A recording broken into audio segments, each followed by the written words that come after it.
Hi అండి అందరికీ. అందరు ఎలా ఉన్నారు? నేనైతే చాలా బాగున్నాను. అలాగే మీరు కూడా బాగున్నారని ఆశిస్తున్నాను. ఇక ఎప్పట్లాగే మీకోసం మరో ఆసక్తికరమైన కథతో మీ ముందుకొచ్చేసాను. ఇప్పటి వరకు మన మాధవి జీవితంలో జరిగిన ఎన్నో విషయాలను చూస్తూ వస్తున్నాం కదా! తన మనసులో దాచుకున్న ప్రేమ, తనని మిస్ అవుతున్న బాధ ఒకవైపు, తన స్నేహితురాలి జీవితంలో జరుగుతున్న సంతోషకరమైన క్షణాలు ఇంకోవైపు. ఇలా ప్రతి సంఘటన మాధవి మనసుపై ఏదో ఒక ప్రభావాన్ని చూపిస్తూనే ఉన్నాయి. హేమ పెళ్లి జరిగిన తర్వాత ఆ రాత్రి ఎలా గడిచింది?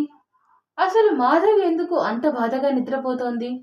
తెల్లవారుజామున హేమ గది తలుపు దగ్గర మాధవి, లక్ష్మి ఎందుకు ఆగిపోయారు? అసలు కొత్తగా పెళ్ళైన వాళ్ళను తెల్లవారుజామునే ఎందుకు లేపాలి? మొదటి 3 రోజులు స్నానం చేసి దేవుణ్ణి దర్శించుకోవాలని పెద్దలు ఎందుకు చెబుతారు?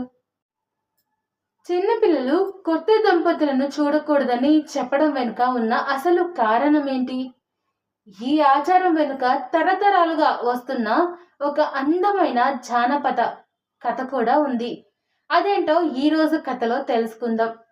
మరి ఆలస్యం చేయకుండా కథలోకి వెళ్దామా? అయితే ఈరోజు కథలో మాత్రం మనం కొంచెం వెనక్కి వెళ్ళబోతున్నాం. వచ్చేయండి. అలా వాళ్ళిద్దరూ అల్లరితో ఆ గది పూర్తిగా నవ్వులతో నిండిపోతుంది. అక్కడ ఉన్న పూలు చిందరవందరగా విసురుకోవడం చేసుకుంటున్నారు. తరుణ్ ఎంత పట్టుకుందామనుకున్నా హేమ మాత్రం తరుణ్కి అస్సలు చిక్కటం లేదు. అబ్బా కాలు నొప్పి అంటూ తరుణ్ అక్కడ పక్కనే ఉన్న చైర్లో కూర్చుంటాడు. అబ్బా నొప్పి నొప్పి అంటూ విలువిల్లాడిపోతున్నాడు. అది చూసిన హేమ కంగారుగా వచ్చింది. ఏమైంది తరుణ్ అని. వెంటనే తనని గట్టిగా హత్తుకొని, దొంగ దొరికావు చూడు, చిక్కకుండా పారిపోతావా, ఇప్పుడు పరిగెత్తు ఎటు వెళ్తావో అంటూ ఇంకా గట్టిగా హత్తుకుంటాడు. చీపో తరుణ్, అంత తోండి నువ్వు అంటూ బొంగమూతి పెట్టుకుంటుంది హేమ. సరేలే, ఈ రాత్రి ఇలాగే వేస్ట్ చేస్తావా అని అడుగుతాడు తరుణ్. దాంతో హేమ బుగ్గలు ఎర్రగా అయిపోతాయి సిగ్గుతో. అది అర్థం చేసుకున్న తరుణ్ తన అంగీకారం దొరికింది అన్న సంతోషంతో లైట్స్ ఆఫ్ చేస్తాడు. వాళ్ళ కొత్త జీవితానికి శ్రీకారం చుడతారు ఆ రాత్రి. ఇక్కడ నేను వాళ్ళ రొమాన్స్ పార్ట్ రాయడం లేదండి. ఇది మాధవి పాస్ట్ గురించి కాబట్టి ఎంతవరకు రాయాలో అంతవరకే కథను తీసుకెళ్తాను. మీరైతే అస్సలు ఏమనుకోవద్దు. ఇక్కడ మాధవి ఏమో తనని మిస్ అయ్యాను అన్న బాధతో నిద్రపోతుంది. లక్ష్మి ఏమో తన స్నేహితురాలు సంతోషంగా తనకి నచ్చిన వ్యక్తిని పెళ్లి చేసుకున్నందుకు సంతోషంగా నిద్రపోతుంది. ఇకపోతే తెల్లవారుజామున అందరూ నిద్రలేస్తారు. మాధవి ఇంకా లక్ష్మి హేమ వల్ల తలుపు దగ్గర నుంచొని డోర్ ఓపెన్ చేయాలా వద్దా అనే ఆలోచనతో అలాగే ఉండిపోతారు. ఇంతలో ఒక పెద్దావిడ వచ్చి, ఏంటమ్మాయిలు, వాళ్ళని నిద్రలేపమని పంపిస్తే ఇంకా ఇక్కడే నుంచున్నారు అని అంటుంది. అది అది బామ్మగారు, వాళ్ళు నైట్ నిద్రపోయారో లేదో ఇంకొంచెం సేపు ఆగి లేపుదాం అని అంటారు లక్ష్మి వాళ్ళు. దాంతో ఆవిడ తల పట్టుకొని, అయ్యో ఈ కాలం పిల్లలకు ఏమీ చెప్పలేం.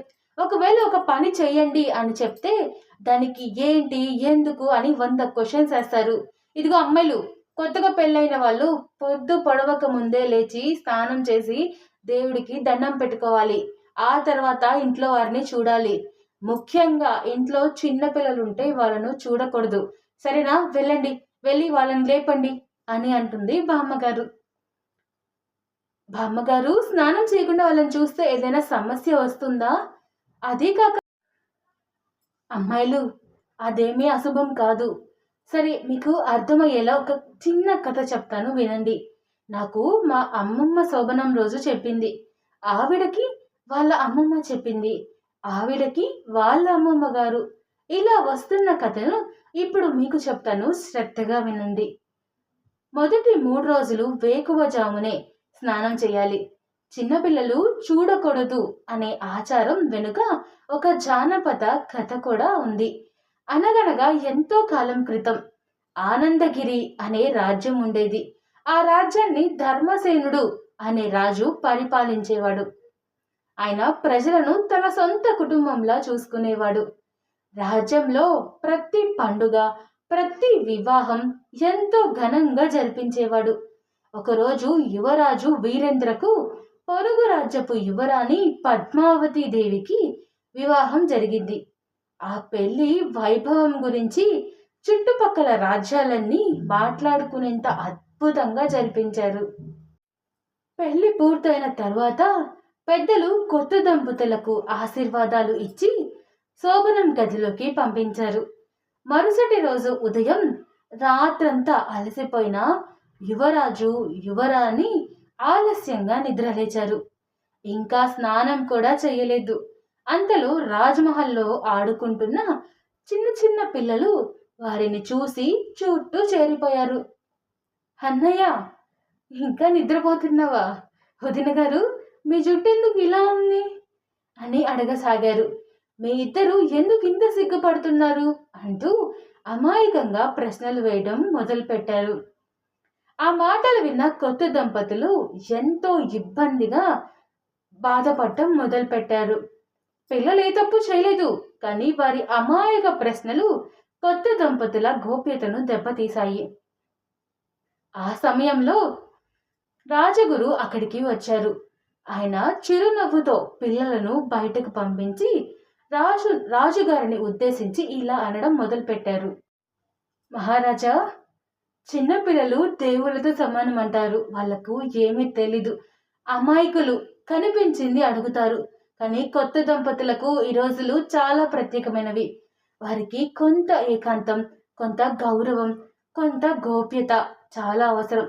దానికి రాజుగారు ఇలా అడిగారు. అయితే పరిష్కారం ఏంటి గురుగారు అని రాజగురు ప్రశాంతంగా చెప్పడం మొదలుపెట్టారు. వివాహమైన మొదటి 3 రోజులు కొత్త దంపతులు బ్రహ్మ ముహూర్తంలోనే లేచి తప్పక స్నానం ఆచరించాలి. శరీరాన్ని శుభ్రం చేసుకొని దేవుడికి నమస్కరించి ఆ తర్వాతే ఇంట్లో వారిని కలవాలి. ముఖ్యంగా చిన్నపిల్లలు స్నానం చేయకముందు వారిని చూడకుండా ఉండటం మంచిది. ఇది పిల్లల కోసం కాదు, కొత్త దంపతుల మర్యాద అలాగే గోప్యత కోసం అని చెప్పారు. రాజుకు ఆ మాటలు ఎంతో నచ్చాయి. ఆ రోజే ఆయన రాజ్యంలో ఒక ఆచారంగా ప్రకటించాడు. పెళ్ళైన కొత్త దంపతులు మొదటి 3 రోజులు వేకువజామునే లేచి స్నానం చేసి ఆ తర్వాతే ఇంట్లో అందరినీ కలవాలి అని. అలాగే కాలం గడుస్తూ వచ్చింది.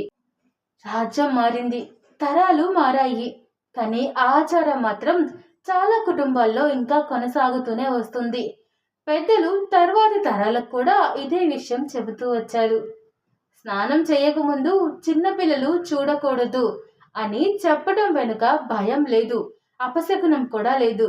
కొత్త దంపతులకు గౌరవం, పరిశుభ్రత, గోప్యత కల్పించాలనే మంచి ఉద్దేశం మాత్రమే ఉంది. అందుకే ఇప్పటికీ కొన్ని కుటుంబాల్లో ఈ ఆచారాన్ని ప్రేమగా, సంప్రదాయంగా పాటిస్తూ వస్తున్నారు. ఇప్పుడు అర్థమైందా? సరే సరే, వెళ్ళి ఇంకా మీ స్నేహితురాల్ని నిద్రలేపండి, స్నానం చేసి దేవునికి దండం పెట్టుకోమని చెప్పండి అంటూ ఆవిడ లోపలికి వెళ్ళిపోతుంది.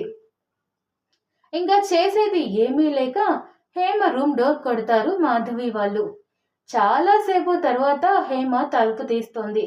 తలుపు తీయగానే ఇద్దరు హేమను చూసి షాక్ అయిపోతారు. ఆ గది చూసి ఇద్దరి కళ్ళు ఒకేసారి పెద్దవైపోతాయి. అంతే, చూస్తూ ఉండిపోతారు. ఇదేనండి ఈరోజు స్టోరీ. అసలు హేమ గదిలో ఏం జరిగింది? మాధవి, లక్ష్మి ఇద్దరు ఎందుకు అంతలా షాక్ అయ్యారు? అదేంటో తెలుసుకోవాలి అనుకుంటే తర్వాతి భాగం వరకు నా కోసం మీరు అంతా ఎదురు చూడాల్సిందే. ఇక ఈరోజు కథ మీకెలా అనిపించింది? మాధవి మనసులో ఉన్న బాధ మీకు నిజంగా అర్థమైందా? హేమ, తరుణ్ల మధ్య జరిగిన సరదా సరదా సన్నివేశాలు మీకెలా అనిపించాయి? అలాగే కొత్తగా పెళ్ళైన దంపతులకు సంబంధించిన ఈ సాంప్రదాయం గురించి మీలో ఎంతమందికి ముందే తెలుసు? మీ అభిప్రాయాన్ని తప్పకుండా కామెంట్ రూపంలో మాకు తెలియచేయండి. కథ మీకు నచ్చితే ఒక్క చిన్న లైక్ చేయండి. అలాగే పక్కనే హైప్ బటన్ ఉంటుంది, దాన్ని కూడా ప్రెస్ చేయండి. మీకు నచ్చిన వాళ్ళతో తప్పకుండా షేర్ చేసుకోండి. అలాగే ఇలాంటి కథలు మరిన్ని వినాలనుకుంటే ఇప్పుడే మన ఛానల్ను సబ్స్క్రైబ్ చేసుకోవడం అస్సలు మర్చిపోద్దు. మీరిస్తున్న ప్రతి లైక్, ప్రతి కామెంట్ నాకు మరిన్ని కథలు రాయడానికి ఎంతో ప్రోత్సాహాన్ని అందిస్తాయి. ఇంత ప్రేమగా నా కథలను వింటూ నాకు సపోర్ట్ చేస్తున్న ప్రతి ఒక్కరికి నా హృదయపూర్వక ధన్యవాదాలు. మళ్ళీ మరో ఆసక్తికరమైన కథతో మీ ముందుకి ఖచ్చితంగా వస్తాను. అంతవరకు సెలవండి. అందరూ జాగ్రత్తగా ఉండండి. Thank you so much.